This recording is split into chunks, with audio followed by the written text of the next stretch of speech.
we are, walking in the woods, giving the doggy some exercise, and my brother too, he clearly needs it.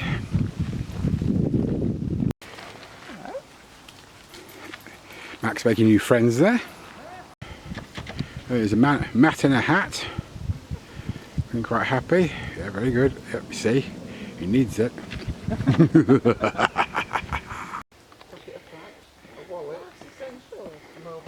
So here's me walking up a little hill. You see my shadow. Speaking of shadows, yeah, here's Max. He's a good boy as usual.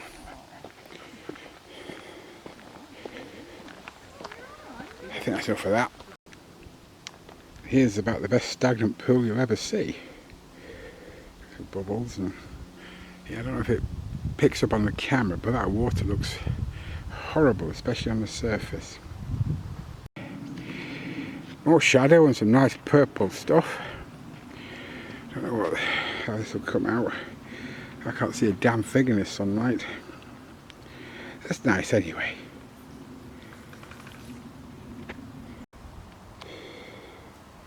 Got some more lovely purpley stuff here. Look up to the tops of the trees. Lovely tree line there.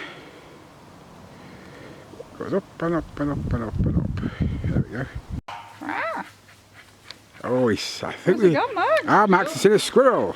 Where's Squirrely? Whoa. Around here somewhere. He is, he can't be far. Oh no. Maxie, not that way. Come on. Not that way. Boy. Good boy.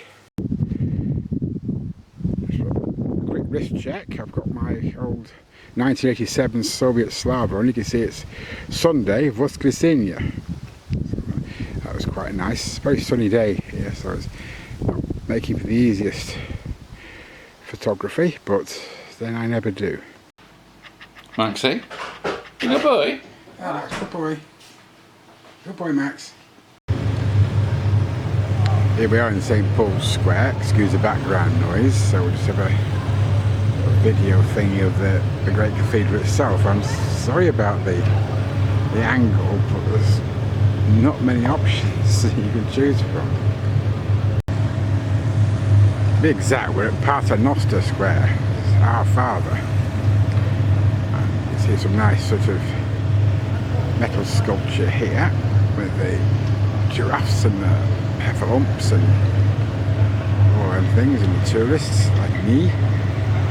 Oh, and let's not forget there's a Starbucks here too. That's really lovely.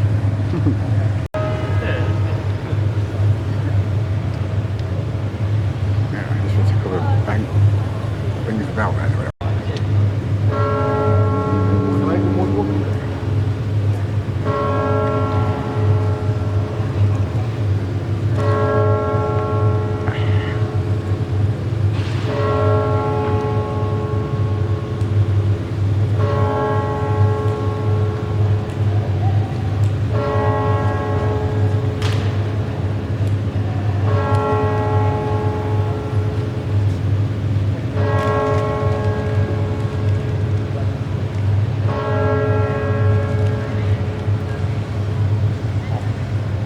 There you go, so there's the bombs. I missed, I think, the first couple. This is actually, according to my watch, it's 10 o'clock. It is an old Soviet watch, so it might not be that accurate. Anyway, right. Let's go have a cup of coffee. Here we are at the Old Bailey, or #1 Central Criminal Court. So you've got defend the children of the poor and punish the wrongdoer. Punish with a V. And then we go up a bit, let's come out, and you've got the famous Scales of Justice there. So sorry about the crazy angle, but there's so many tall buildings that interfere with getting a good angle. You've got to be at the top of the skyscraper to get the right perspective. So let's see how that works out for us. Anyway, here's my ugly mug, and we'll see what we can photograph next. I don't know, it's frustrating, but there we go. Now on the map here, you've got St Paul's Cathedral, and as underneath where it says St Paul's, underneath you've got a little expression saying St Paul's Cross. I wonder what made him cross. Was it that German bomb that went through the dome in 1940? It could be something else. It could be too many bloody tourists, including me, I don't know. Well, I'm going to leave it there for now, and we'll come back. We might have to change the battery soon. So yeah, we're heading up to the, hopefully, to the tube station. Yeah. New change, one new change. Right. I'm not sure what that is, but let's have a look. So yeah. But as you can see, St Paul's still cross. So we're going to past there, we're going to Paternoster Square, and there's a tube station. So I'll see you in a bit. Hi everybody, I've been back from my UK trip for a little while now. I don't know when I can upload this because I'm having some trouble betwixt the computer and the camera, so I'm kind of hoping that it'll be sometime soon. As I say, I'm going to principally show you bits of the UK and what I did there, and I'm also going to try and cook something, so I hope that's, you know, something we can look forward to. One of the tasks I set myself on my trip to the UK was to pick up a couple of things you just can't really get here in Russia.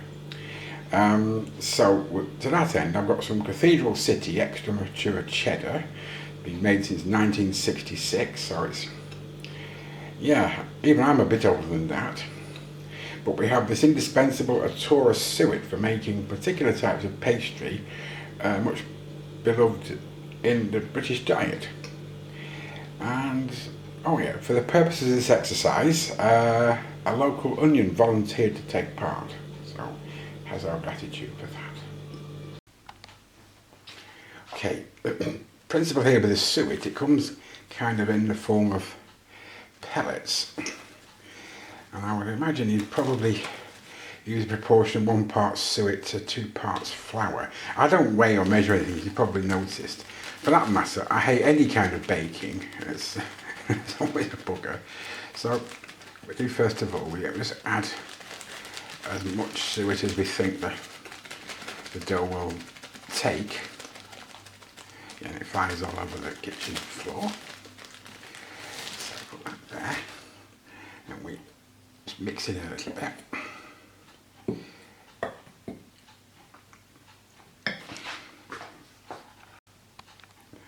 Next, we're going to add some drinking water. I don't really trust tap water here for this. And we'll just keep stirring that gently. I won't bore you with that until we get some kind of workable dough. I couldn't believe how much water this absorbed. It's not too plumpy. So you got a consistency a bit like porridge. And the next thing I'm going to do with this is to bung it in the fridge. Oh, a side note about suet. Yeah. Oh. Is that it is basically shredded beef fat, and if you look in a English-Russian dictionary to translate this, it comes out as a thing called salo, which is actually a kind of pork fat or lard, but it's used as a snack food, would you believe? I don't think anybody would want to eat this by itself as a snack. So there you go on that. Fridge motor's kicked in with its impeccable timing. Now, as you can see, I've cut this all up quite chunkily. I might just sort of get it a little bit smaller. It's got, the cheese has got to melt and the onions have got to cook through. So when we get to the baking stage, which we hopefully will, I'm not going to put it on too high an oven, just to give this a chance to cook through, I suppose. And just lovingly knead it around by hand mixing the onions. I'm not going to add anything hipster, like, I don't know, balsamic vinegar or anything like stupid like that. It would be cheese onion pie, just with a little bit of seasoning in it, nothing more than that. Now, I was debating what to use as a container for this pie attempt. So I settled on, with the word pie, I thought about my Pyrex casserole dish, and I'm using the lid from that. So I've lightly oiled it, and here comes a bit I hate. I've put some of the porridgey bit into here. Now you can't roll this stuff, it's just impossible for me. So I'll spread it all round and around the sides. That's going to take a few minutes, I suspect. I don't know how well this will come out, but I've slowly persuaded it to mixture to go around the edges of the dish that I'm using. And then we can start adding a bit of filling, hopefully. I don't know how much of this I'll need, but as you can see, it's all rather crude, but it's, you know, the effect should be okay. So I'm going to take that off there. Okay.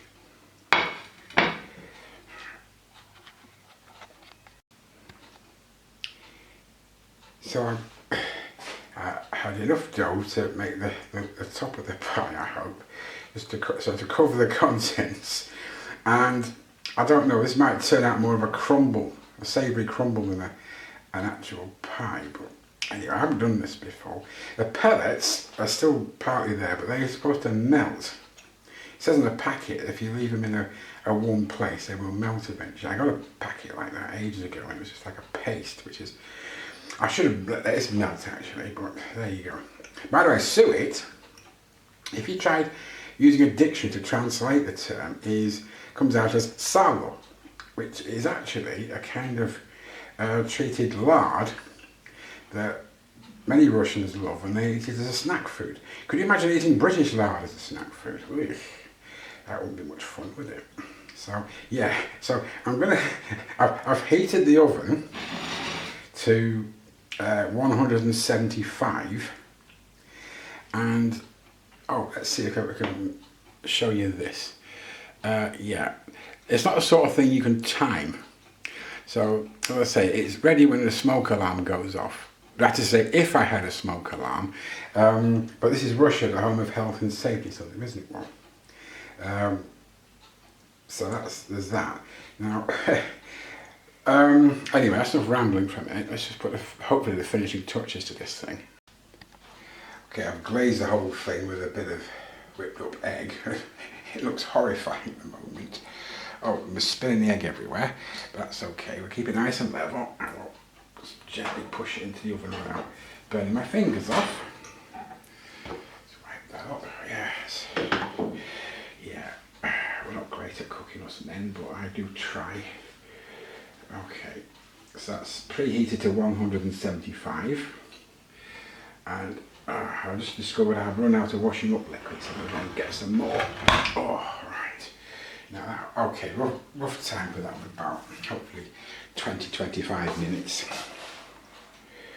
We'll see. Well, Rodlan Rotten Cherry says the pie should be ready by now. Let's see. Well, it looks a little bit strange, but if you hear this, seems firm enough. I'm going to let that cool now for quite a while before I try to extract and cut it. Well, it gets 0 out of 10 for appearance as a pie, but how does it shape up? I'm going to try cutting it a bit now. Well, it doesn't look too bad, I suppose. You know, the cross section looks decent. The pastry might be a little bit chewy, however. I'll let you know. Well, I have to say that the pastry was not as good as I expected it to be, but it was perfectly edible. The best bit, of course, was in the middle. That cheese is absolutely delicious. that mature cheddar. I would recommend it if you're in the UK. Sadly, you can't buy it here at the moment. So, just for reference, I came back from my UK trip on the 27th of August, and today is Sunday, the 7th of September. So, you know, I was a bit busy in between with work and paperwork. And I don't know exactly when this is going to go out to you. I'll try and sort out the trouble with my computer. So in the meantime, I hope you all have a lovely Sunday and any Sundays to follow, up to such time as I can upload this thing. I might have another go at making the pastry.